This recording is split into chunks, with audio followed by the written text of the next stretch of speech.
రాష్ట్ర ముఖ్యమంత్రి రేవంత్ రెడ్డి, ఉప ముఖ్యమంత్రి బట్టి విక్రమార్క తెలంగాణ రాష్ట్ర ప్రభుత్వంతో కలిసి పనిచేస్తున్న సందర్భంలో ఇచ్చిన హామీ మేరకు జగిత్యాల నియోజకవర్గానికి young India international residential school మంజూరు చేయడం పట్ల ప్రత్యేక ధన్యవాదాలు తెలిపారు శాసనసభ్యులు డాక్టర్ సంజయ్. జగిత్యాల జిల్లా కేంద్రం ఎడ్యుకేషన్ హబ్ గా మారిందని, విద్యాభివృద్ధికి తన వంతుగా కృషి చేస్తున్నట్లు ఆయన పేర్కొన్నారు. గత ప్రభుత్వంలో పూర్తయిన నర్సింగ్ కళాశాలను ప్రారంభించడానికి కృషి చేయడం జరిగిందని, 2018 ఎన్నికల్లో ప్రజలకు ఇచ్చిన హామీ మేరకు గత ముఖ్యమంత్రి కోరి మెడికల్ కాలేజ్ సైతం సాధించుకున్నట్లు ఆయన తెలిపారు. మెడికల్ కాలేజీ నిధుల మంజూరుకు వైద్య ఆరోగ్య శాఖ మంత్రి దామోదర రాజనరసింహాన్ని ఆయన కార్యాలయంలో కలిసి నిధుల మంజూరు కృషి చేయాలని కోరగా ఆయన సానుకూలంగా స్పందించారని ఎమ్మెల్యే గుర్తు చేశారు. 5 కోట్లతో advance technical centre skill university అనుబంధంగా టీఆర్ నగర్ లో ఏర్పాటు చేస్తున్నామని పనులు జరుగుతున్నట్లు ఆయన పేర్కొన్నారు. తెలంగాణ రాష్ట్రంలో రెసిడెన్షియల్ పాఠశాలలు బీసీఎస్సీ మైనారిటీ అద్దెపురంలో ఉండగా చాలా ఇబ్బందిగా ఉందని గ్రహించిన ముఖ్యమంత్రి అన్ని జిల్లాల్లో నూతన భవనాలు మంజూరు చేస్తారని, 200 కోట్లతో జగిత్యాల చెల్గల్ వాలంటరీ కేంద్రంలో ఇంటిగ్రేటెడ్ స్కూల్ కాంప్లెక్స్ నిర్మాణం చేపట్టడం జరుగుతోంది, బడ్జెట్ సైతం విడుదల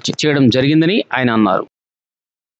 గౌరవ ముఖ్యమంత్రి వర్యులు శ్రీ రేవంత్ రెడ్డి గారు, అదేవిధంగా ఉప మంత్రి బట్టి విక్రమార్క గారు ప్రభుత్వంతో కలిసి పనిచేస్తున్న సందర్భంలో నాకు ఇచ్చిన మాట ప్రకారం జగిత్యాల నియోజకవర్గానికి young India international residential school మంజూరు చేసినందుకు వారికి హృదయపూర్వక ధన్యవాదాలు తెలియజేస్తా ఉన్నా. జగిత్యాల ప్రాంతంలో మొదటి నుంచి కూడా నియోజకవర్గంలో విద్యాభివృద్ధి కోసం నా వంతుగా కృషి చేయడం జరుగుతూ ఉంది. రాజకీయాల్లోకి వచ్చిన తర్వాత నేను ఓడిపోయినా కానీ మంజూరై పని మొదలు కాని నర్సింగ్ కళాశాలకు అప్పుడున్న ప్రభుత్వంతో కలిసి పనిచేసి మంజూరు ఇప్పించడం, నేను గెలవకముందే ఎలక్షన్లు అప్పటి ముఖ్యమంత్రి గారితో ఎలక్షన్ సభలోనే మోతేలో జగిత్యాలకు మెడికల్ కాలేజ్ ఇస్తామని చెప్పి వారితో కూడా మాట ఇప్పించడం జరిగింది. అన్నమాట ప్రకారం మెడికల్ కాలేజ్ తేవడమే కాదు, రాష్ట్రంలోనే మొట్టమొదటి మెడికల్ కాలేజ్ పర్మిషన్ కూడా వచ్చింది. అప్పుడు ఈ మధ్యలో కొంత ఆగిపోతే గౌరవ మంత్రివర్యులు దామోదర రాజనరసింహ గారిని కలిసి దానికి నిధులు విడుదల చేయాలని కూడా కోరడం జరిగింది. దాంతో పాటుగా రాయకల్ మండలంలో ప్రస్తుతం ఉన్న కస్తూర్బా గాంధీ కేజీబీవీ స్కూల్ పూర్తి స్థాయిలో లేకపోతే 4 కోట్ల రూపాయలు మంజూరు చేయించినాం. బీర్పూర్ మారుమూల మండలానికి కూడా అమ్మాయిల కోసం రెసిడెన్షియల్ స్కూల్ కావాలని చెప్పి మంజూరు చేయించి అతి త్వరలోనే తుంగూరులో అద్దె భవనంలో ప్రారంభించబడుతుంది. స్టాఫ్ సెలెక్షన్ జరుగుతూ ఉంది.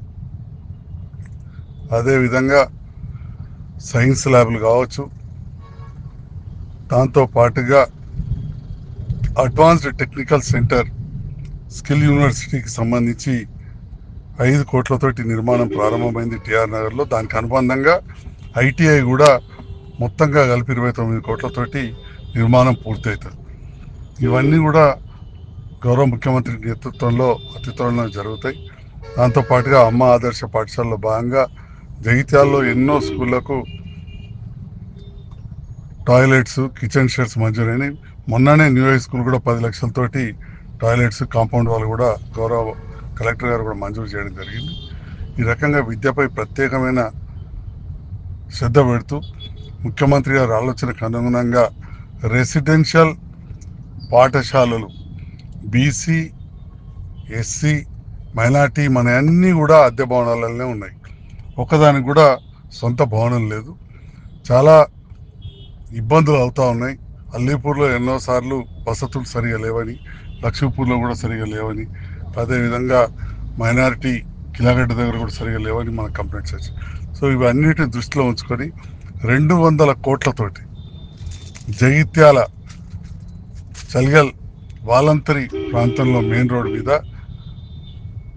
ఇంటిగ్రేటెడ్ రెసిడెన్షియల్ స్కూల్ ఏర్పాటు చేయడానికి మంజూరు ఇవ్వడమే కాకుండా నిన్న బడ్జెట్ కూడా ఇచ్చారు. 11,000 కోట్లలో జగిత్యాల స్కూల్ కూడా ఉండడం చాలా సంతోషకరం. జగిత్యాల నియోజకవర్గ ప్రజల పక్షాన గౌరవ ముఖ్యమంత్రి రేవంత్ రెడ్డి గారికి, అదేవిధంగా గౌరవ మంత్రివర్యులు బట్టి విక్రమార్క గారికి హృదయపూర్వక ధన్యవాదాలు తెలియజేస్తా ఉన్నాను. Thank you.